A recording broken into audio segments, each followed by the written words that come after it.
काही दिवसापूर्वी माझ्याकडे एक पेशंट आले होते आणि अर्थात असे बरेच पेशंट आमच्याकडे येत असतात.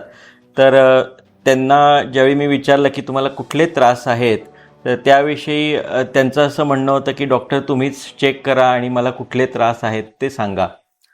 तर यामध्ये एक गोष्ट फार महत्त्वाची मला वाटली की ती मी सगळ्यांशी शेअर करू इच्छितो, की ज्यावेळी तुम्ही डॉक्टरांच्याकडे येता त्यावेळी तुम्ही दिलेली हिस्ट्री आणि तुमच्या कंप्लेंट्स या अत्यंत महत्त्वाच्या असतात आणि त्या का या मी आत्ता नक्कीच सांगणार आहे. माझं नाव डॉक्टर सौरभ पटवर्धन. मी नंदादीप नेत्रालय येथे नेत्रतज्ञ म्हणून काम करतो. ज्यावेळी आम्ही वैद्यकीय शिक्षण घेत असतो त्यावेळी आम्हाला वेगवेगळ्या विषयात आमचे जे सिनियर्स असतात किंवा जे टीचर्स असतात आमचे, तर ते शिकवतात आणि त्याच्यामध्ये बऱ्याचदा जो पहिला भाग असतो ज्याला आम्ही केसेस घेतो किंवा केसेसविषयी माहिती घेतो, त्यावेळी पहिला भाग जो असतो तो पेशंटच्या कंप्लेंट्स आणि पेशंटची हिस्ट्री हा फार महत्त्वाचा भाग असतो. आणि बरेच आमचे जे टीचर्स आहेत ते आम्हाला वारंवार सांगतात की या दोन गोष्टी ह्या आपल्या म्हणजे वैद्यकीय डिसिजन मेकिंगच्या दृष्टीनं किंवा रिझल्टच्या दृष्टीनं फार महत्त्वाच्या आहेत आणि त्याचा अभ्यास फार काळजीपूर्वक करणं हे फार गरजेचं आहे. तसंच ज्यावेळी रुग्ण आमच्याकडे येतात त्यावेळी त्यांनी व्यवस्थित हिस्ट्री देणं आणि त्यांना नेमका काय त्रास होतो आहे तो व्यवस्थित आणि पूर्णपणे सांगणं हे फार महत्त्वाचं आहे. जसं ह्याच्यामुळे काही वेळा फार नुकसानसुद्धा होऊ शकतो.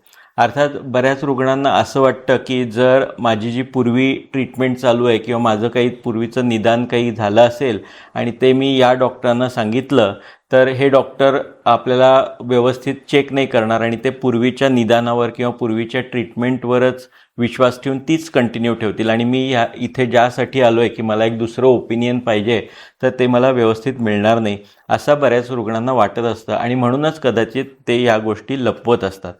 पण लक्षात घ्या की ह्याच्यामुळे बऱ्याचदा तुम्हालाच त्रास होऊ शकतो. जसं मी एक्झाम्पल देतो. परवा एक रुग्ण माझ्याकडे आले आणि त्यांना ते म्हणाले मला काहीच त्रास नाही आहे, पण तुम्ही एकदा चेक करा. आणि ज्यावेळी मी त्यांचा डोळा चेक केला तर त्याच्यामध्ये मला काही गोष्टी आढळल्या, तर त्या मी त्यांना सांगितल्या आणि त्यानंतर त्यांनी मला सांगितलं की त्यांच्या डोळ्यासाठी ऑलरेडी काचबिंदूची औषधं दुसऱ्या डॉक्टरांनी चालू केली आहेत. तर आता लक्षात घ्या, ज्यावेळी ते आमच्याकडे आले त्यावेळी ते हे औषधं ऑलरेडी वापरत होते. त्यामुळे ज्यावेळी आम्ही चेक केलं त्यावेळी त्यांच्या डोळ्याचं प्रेशर हे नॉर्मल दिसत होतं. आणि अशावेळी जर ते म्हणाले की नाही म्हणजे डॉक्टर मला काचबिंदू नाही आहे आता, असं झालं ना, मग आता त्यांनी पूर्वीचे सगळे रिपोर्ट दाखवले. तर याच्यामुळे चुकीचं काय झालं की त्यांना ऑलरेडी औषधांचा जो परिणाम आहे तो डोळ्यावर होत होता आणि त्यांचं प्रेशर ऑलरेडी कमी झालेलं होतं. आणि अशावेळी लक्षात घ्या, जर ही तुम्ही डॉक्टरांना पूर्ण माहिती दिली नाही तर आम्ही असं समजू की तुमच्या डोळ्याचं प्रेशर हे नैसर्गिकरित्याच नॉर्मल आहे आणि त्यामुळे तुम्हाला काचबिंदू असण्याची शक्यता कमी आहे. पण जर मी असा निर्णय दिला तर लक्षात घ्या की या रुग्णाच्या डोळ्यालाच धोका होणार आहे आणि पुढे यामुळे त्याची दृष्टी जाण्याची शक्यता वाढणार आहे. त्यामुळे या रुग्णांनी जर आम्हाला आधीच हे व्यवस्थित सांगितलं असतं तर आम्ही अधिक प्रकारे याची काळजी घेतली असती. बऱ्याचदा रुग्ण त्यांचे असलेले इतर आजारसुद्धा सांगत नाहीत. जसं त्यांना डायबिटीज डिटेक्ट झालेला असतो, त्यांना हृदयाचे आजार असतात, इतरही काही आजार त्यांचे असतात, प्रोस्टेटचे आजार असतात, काही वेळा कॅन्सर झालेला असतो किंवा HIV किंवा HBsAg सारखे सुद्धा काही आजार त्यांना असतात आणि त्याची ती माहिती पूर्ण आम्हाला देत नाहीत.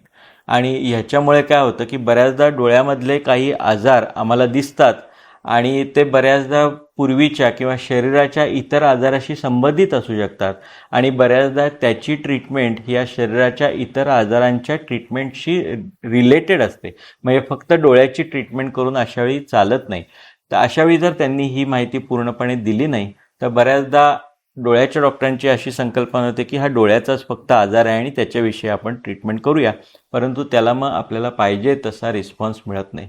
त्यामुळे तुम्हाला ज्या कुठली औषधं चालू आहेत, गोळ्या चालू आहेत किंवा पूर्वी तुम्हाला काही औषधं सजेस्ट केली होती पण तुम्ही ती स्वतः काही कारणानं बंद केली आहेत, तर या सगळ्याची माहिती तुम्ही डॉक्टरांना देणं हे फार महत्त्वाचं आहे. लक्षात घ्या, तुमचे डॉक्टर हे डॉक्टर आहेत आणि ते कोणी डिटेक्टिव्ह नाही आहेत की त्यांनी तुम्ही न सांगता तुमचे जे काही पूर्वीच्या घटना आहेत किंवा तुम्ही पूर्वी जे काही झालेलं आहे ते आम्हाला लगेच लक्षात येईल किंवा आम्ही ते शोधून काढू तुम्ही न सांगता.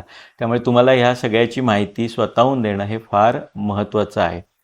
ज्यावेळी तुम्ही डॉक्टरांच्याकडे जाता कुठल्याही तपासणीसाठी किंवा कुठल्याही कारणास्तव, तर मी सांगितलं असं तुमच्या ज्या चीफ कंप्लेंट्स आहेत की ज्याच्यासाठी तुम्ही आलात त्यासुद्धा तुम्ही काळजीपूर्वक आणि सर्व प्रकारचे जे प्रश्न विचारतील डॉक्टर त्यांना उत्तरं देऊन क्लिअर करा.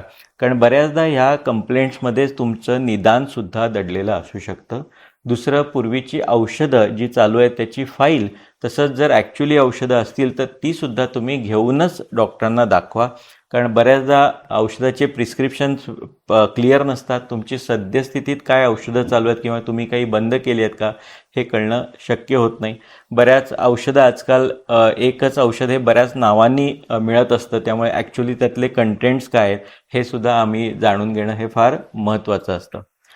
काही आजार ज्याच्या बाबतीत आपल्याला थोडासा वाटतो की टॅबू असतो, जसं मी सांगितलं HIV आहे किंवा TBचा आजार आहे, हिपॅटायटिसचे आजार आहेत, तर प्रोस्टेटचे आजार आहेत, तर हे बऱ्याचदा डॉक्टरांकडून तुम्हाला असं वाटतं की कशाला सांगायचं, कारण हे तर डोळ्याचे डॉक्टर आहेत, त्याच्यामुळे त्यांना काय फरक पडणार आहे.